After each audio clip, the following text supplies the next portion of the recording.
Olá pessoal, aqui é o professor e consultor Henrique Mascarenhas da GS.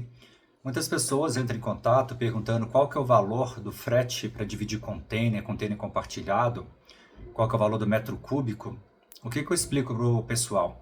Não existe um valor pré-definido, um valor que você já passa assim de cara, de imediato. Tem que fazer uma avaliação. Por quê? Porque o valor do frete marítimo, dividindo container compartilhado, ele tem algumas variações, ele depende também. A gente tem que saber qual que é o Incoterm que está sendo usado. Por exemplo, se o seu fornecedor está te vendendo com uma cotação XW, que é o Ex-Works, significa que a gente vai ter algumas despesas na origem. A gente vai ter que mandar alguém lá na empresa do fornecedor, nosso agente vai ter que ir lá na empresa do fornecedor, pegar essa mercadoria lá, levar até o porto mais próximo, armazenar essa mercadoria, fazer o despacho na origem para colocar dentro do navio. Então tem despesas na origem no caso do XW, que é o Ex-Works. E a gente tem que saber qual o endereço que essa mercadoria vai ficar disponível para retirada. Tá? Então a gente tem que saber o endereço completo para retirada na origem. Por exemplo, imagina se você estivesse na cidade de São Paulo e um fornecedor estivesse te vendendo lá XW São Paulo. A cidade de São Paulo é gigantesca. Aonde em São Paulo tem que ser retirada essa mercadoria? Porque o custo vai variar, concorda comigo? O custo não é o mesmo em toda a região de São Paulo, então a gente tem que saber. Então a mesma coisa lá no exterior, tá? Então vamos supor, se você está importando da China e é XW, a gente tem que saber qual o endereço completo que a mercadoria vai ficar disponível para retirada, para verificar os custos, para mandar alguém ir lá buscar nesse endereço. Agora, se for uma venda FOB, a gente tem que saber qual que é o porto de embarque, porque no caso do FOB, o fornecedor já faz o despacho aduaneiro na origem, ele leva a mercadoria até o porto de embarque e ele arca com os custos na origem até colocar a mercadoria a bordo do navio. Então, no caso do FOB, é o preço mais caro da mercadoria, mas o fornecedor já arca com esse custo de levar a mercadoria e colocar a bordo do navio. Tá? Então, a gente tem que saber qual que é o porto de origem. Se eu não sei qual que é o porto de origem, como que eu vou catar o frete? Vamos supor que é um porto lá no norte da China, no centro da China, no sul da China. Portos localizados em cidades diferentes vão ter custos de transporte diferentes. Eu tenho que saber também se a minha mercadoria é perigosa para transporte, tem produto químico, produto inflamável, produto explosivo, tem produtos que têm bateria. Então, dependendo da mercadoria, se ela for considerada perigosa, eu tenho que verificar também esse detalhe. Vou precisar de uma ficha de segurança do material, que a gente chama de MSDS, em alguns casos também precisa do CNAS, se for lá da China, porque o transportador vai querer saber que tipo de mercadoria que é essa, qual o risco que ela coloca a embarcação, coloca outras cargas, coloca lá o navio. Então, mercadorias perigosas vão ter custos de transportes mais altos também. Eu tenho que saber qual que é o peso bruto ou a cubagem dessa mercadoria, porque o frete marítimo ele é cobrado, dividindo container compartilhado, ele é cobrado em cima do peso ou cubagem, que for proporcionalmente maior. Então, é com base no peso bruto ou cubagem, que a gente fala de metro cúbico ou tonelada. Tá? Então, vamos supor, uma mercadoria ela tem lá 1 metro cúbico, mas ela pesa 5 toneladas, ela vai ser cobrada em cima de 5 toneladas. Então, nem sempre o frete vai ser cobrado em cima de metro cúbico. Então, quando o pessoal entra em contato já perguntando o valor de frete de metro cúbico, eu já percebo que a pessoa não entende do assunto. Porque não é só o metro cúbico, é metro cúbico ou tonelada.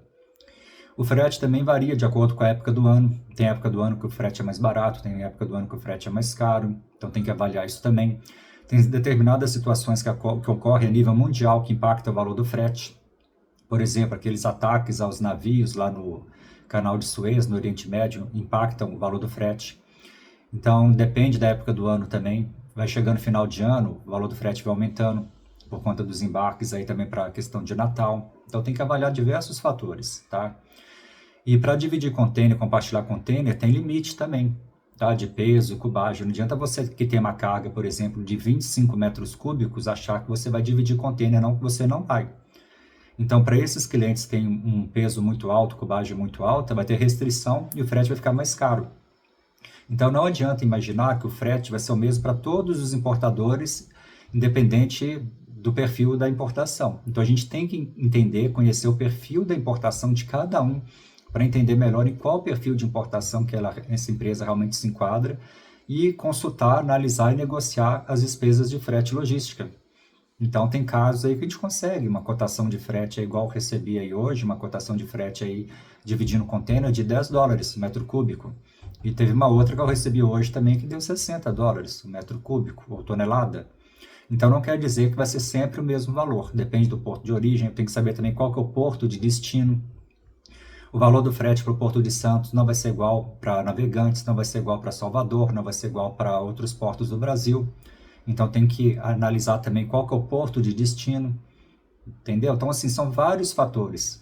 Além das despesas de frete, que eu depois vou mostrar para vocês aí, dois exemplos reais de cotação que eu recebi hoje, né, para container compartilhado, uma de $10 o metro cúbico tonelada, outro de $60. Mas aí para você entender que além dessas despesas, existem despesas na origem, existem despesas no destino, existem despesas do terminal portuário. Então, eu vou ter despesas junto com o agente de cargas, que faz a consolidação. Vou ter despesas com o armador, que é dono do navio, e com o terminal portuário. Terminais portuários diferentes têm custos de armazenagem e movimentação da carga diferentes. Então, não adianta imaginar que meu custo vai ser sempre o mesmo. Tem que analisar caso a caso, de acordo com o perfil de cada importador. E a partir daí, sim, negociar as tarifas também. É importante ter vários parceiros aí na área de logística para a gente conseguir negociar as melhores tarifas aí. E lembrando de um detalhe importante, a gente faz uma cotação de frete hoje, só que vamos supor que você só vai embarcar daqui um mês. Daqui um mês tem que recotar, porque o frete não dura esse prazo todo, a cotação não dura um mês. Então, a estimativa que a gente tem hoje, ela não é válida muitas vezes para embarque, porque raramente vai coincidir do prazo da cotação e do embarque ser muito próximo. Normalmente são prazos mais longos, principalmente quando o fornecedor precisa de um prazo maior para disponibilizar a mercadoria para embarque. Então, quando você consegue uma cotação, por exemplo, aí no mercado, tem muita empresa que oferece um valor fixo, né, de, vamos supor, $250 o metro cúbico, 350, 450, devia até 450. Esse valor não quer dizer que seja o valor real do metro cúbico ou da tonelada, tá? É o valor que eles estão oferecendo junto com outras despesas já embutidas do processo, que não é só o valor do metro cúbico ou tonelada, com certeza não é. E lembrando também o seguinte, que tem empresas que cobram, né, 10% em cima do valor da sua importação. Então vamos supor, se você importar $1 milhão, vocês vão ganhar $100 mil em cima da sua importação. No nosso caso aqui não, a gente não cobra, tá? Percentual de 10% em cima do valor de importação de ninguém.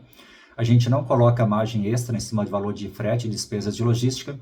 Então, quando a gente consegue lá $10 metro cúbico ou tonelada para um cliente, é isso que ele vai pagar, $10. A gente vai ficar colocando over aí para ganhar em cima disso, não. Os valores que a gente cobra são os valores da consultoria para fazer um planejamento e o acompanhamento do processo. São valores fixos que o cliente fica sabendo de antemão. Pelo nosso trabalho de planejar e administrar todo o processo de importação da empresa. Nosso papel aqui é ser um administrador do processo. A gente planeja e gerencia junto com o importador, junto com o fornecedor, junto com o agente de cargas, junto com o corretor de câmbio, corretor de seguro, empresa de inspeção na China, despachante aduaneiro, que são todos os nossos parceiros aí também que trabalham conosco há muitos anos. Então, nosso papel é ser o administrador do processo. E os valores que a gente cobra são valores fixos da consultoria. Muitas vezes o pessoal não entende, né, do assunto, acha que muitas vezes a empresa lá está te cobrando só um valor, por exemplo, lá de metro cúbico ou tonelada, e na verdade não é. Na hora que eles te passam o orçamento lá, você vai ver que além do metro cúbico ou tonelada, tem outras despesas lá também, que eles estão cobrando em cima também do processo, porque não é só metro cúbico, não é só frete que você paga. Não adianta imaginar que você só vai pagar frete numa importação, isso não existe. Tá? Então você vai pagar diversas despesas, você paga fornecedor, você paga banco ou corretora de câmbio, você paga seguro, você vai pagar lá diversas despesas de logística, deve ter umas 20, 30 despesas de logística no processo de importação marítima, junto com a armadora, agente de cargas, terminal portuário. Tem os impostos que você paga para o governo federal, estadual, paga despachante aduaneiro, você vai pagar transporte rodoviário nacional, lá do porto até seu endereço. Então são várias empresas, só que normalmente você não vai ter noção muito clara disso, porque a grande parte das empresas no mercado, eles não te passam isso de uma forma muito clara, não fica muito nítido para o importador, tá? A gente aqui, a gente deixa as informações mais claras, mais nítidas, para que você tenha uma percepção mais clara do que você realmente está pagando durante o processo.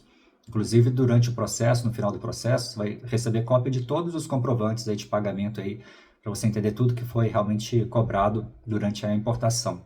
Vai ter acesso também à cópia da declaração de importação, comprovante de importação, recolhimento do ICMS, recibo também, nota fiscal da prestação de serviço, né? Então é isso.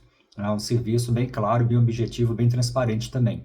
Então, o que a gente faz é isso, é deixar o cliente assim bem informado, a gente acompanha etapa por etapa, tudo que está acontecendo a gente mantém o cliente atualizado, a gente negocia as melhores tarifas junto com os nossos parceiros aí, procura avaliar a melhor opção de logística, para o cliente conseguir ter melhor custo-benefício aí de uma importação do mercado, independente se vai ser da China ou de outros países.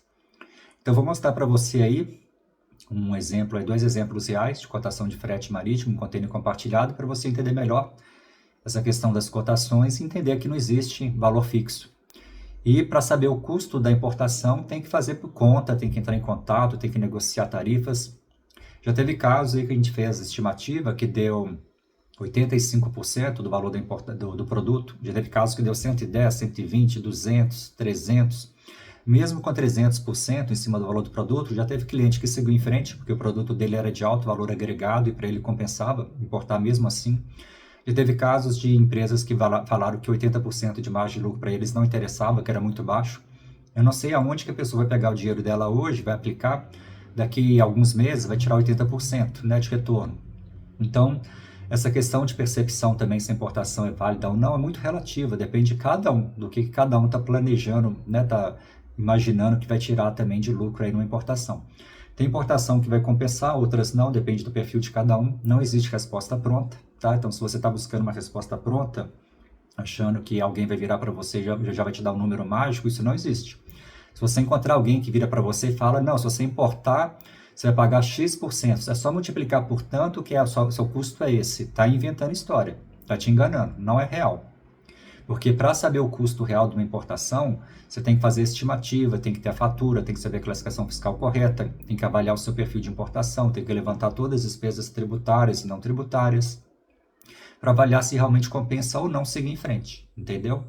E isso aí muitas vezes a gente gasta alguns dias para fazer uma estimativa completa aí, analisar os custos, analisar a questão se precisa de licença de importação ou não, tem produto que tem licença de importação, já é mais caro, mais complicado. Então tem que fazer toda uma análise completa, entendeu? Desde um planejamento até um acompanhamento. Acompanhar todas as etapas aí da forma perfeita. Mas é isso, eu vou deixar então mostrar agora a questão aí as duas cotações do frete dividindo o container para você entender melhor o que eu estou querendo dizer aí para você, tá bom? Então vamos passar agora aí para o próximo vídeo.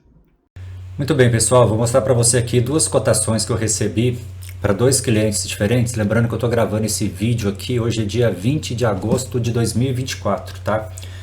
E recapitulando também uma informação importante, não quer dizer que o frete marítimo vai ser sempre o mesmo, tá? Isso que eu quero mostrar aqui agora.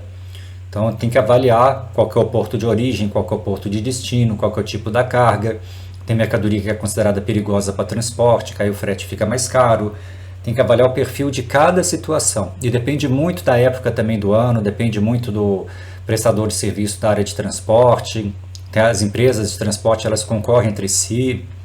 Então, em alguns casos, a gente vai conseguir umas tarifas de frete mais baratas e outras vezes mais caras, tá? Às vezes a gente pode fazer a mesma cotação da China para o Brasil, mas com origens e destinos diferentes, com transportadores diferentes, a gente vai ter custos diferentes. Então, nesse caso específico aqui, ó, de Shenzhen, na China, indo para o Porto de Santos, eu consegui uma tarifa de $5 o metro cúbico ou tonelada. Então, nesse caso específico aqui, vai dar R$7,60. Tem umas despesas lá na origem, para poder pegar essa mercadoria lá na empresa do fornecedor, armazenar, fazer o despacho na origem, para colocar no navio. E tem umas outras despesas aqui também, tá? Então, a despesa de armazenagem lá em Santos não é muito barata, ó, R$3.993.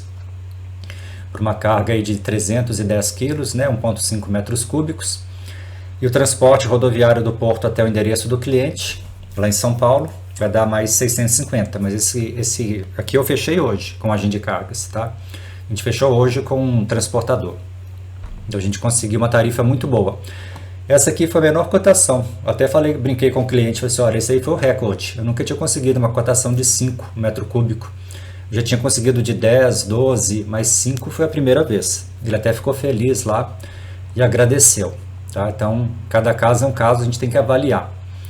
Já esse outro caso aqui, ó, Shanxi, tá? Shanxi indo para Santos, e o despacho aduaneiro vai ser feito lá em Betim, então vai sair de Shanxi, vai parar no Porto de Santos e de lá faz um trânsito aduaneiro até Betim. Uma carga de 240 quilos, deu 0,210 metros cúbicos.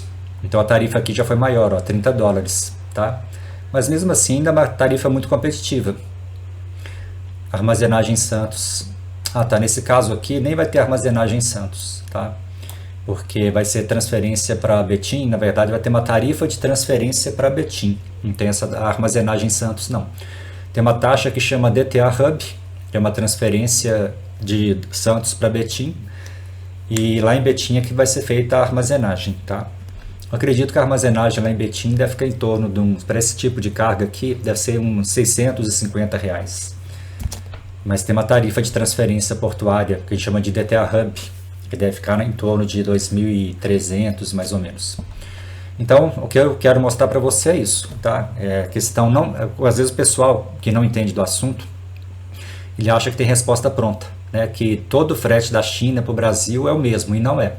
Tem que cotar. E depende também, não quer dizer que sempre eu vou conseguir tarifas baixas, não. Já teve épocas aí que eu estava conseguindo tarifas bem mais altas do que isso, entendeu? Mas dá para conseguir tarifas bem mais baixas também. E aqui na nossa consultoria, a gente passa o valor exato para o cliente. Então o cliente vai pagar exatamente isso. A gente não vai colocar margem em cima não, tá? O que a gente cobra é só o valor da nossa consultoria, para fazer o planejamento e acompanhamento. Todas as outras despesas são as despesas do próprio processo que o cliente vai estar pagando. Então serve para ilustrar aí para você ter uma noção aí de valores de frete, tá? Nesse momento, não quer dizer que seja sempre dessa forma e sempre as tarifas vão ser essas, tem que avaliar caso a caso, tá ok? Espero que tenha esclarecido aí.